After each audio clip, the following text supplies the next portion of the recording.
In this video, we'll take a look at transcriptional control in prokaryotes. We'll take a look at the operon model, specifically the LAC operon, the most studied and first recognized model of transcriptional control. An operon regulates the process of building of a protein by turning genes on or off, depending on if they're needed. A well-studied example of an operon is the LAC operon. In E. coli bacteria, the LAC operon turns on the building of enzymes necessary to metabolize lactose whenever there is an absence of glucose, the preferred energy source. So sometimes bacteria will find itself in an environment where glucose is absent, but it still has the genetic machinery to process lactose.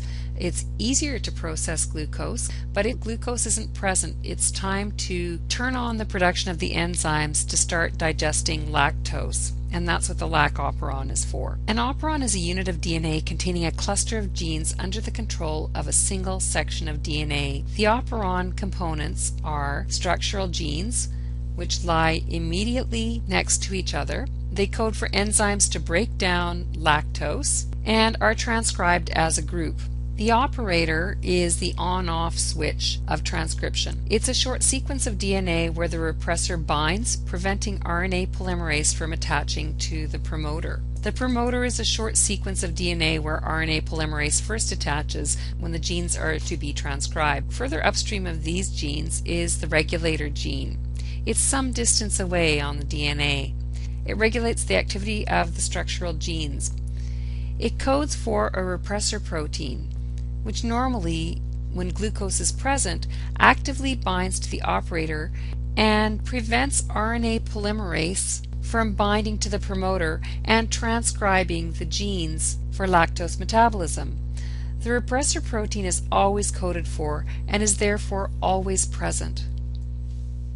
Let's take a look at what happens when glucose is present. When glucose is present, it is not desirable to waste cellular energy creating enzymes to digest lactose. The genes that code for these enzymes need to be repressed or shut off. The repressor protein binds to the operator. RNA polymerase binds to the promoter, but it's unable to move past the operator because it's being blocked by the repressor.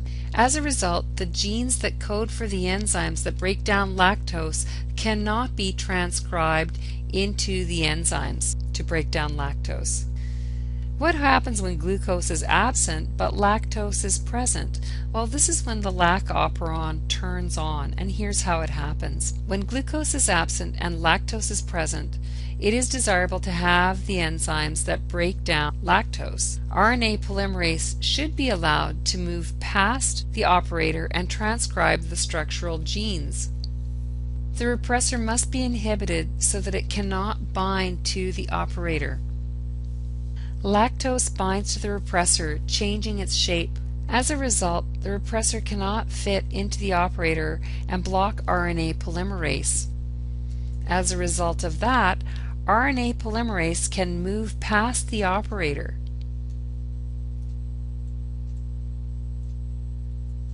And transcribe the genes for lactose production.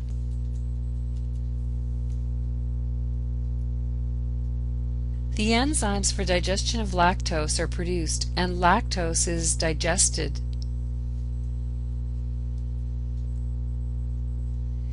Even the one bound to the repressor. When this occurs, the repressor reverts to its original shape and binds to the operator, thereby blocking RNA polymerase once again. As a result, the genes for the breakdown of lactose are once again no longer transcribed.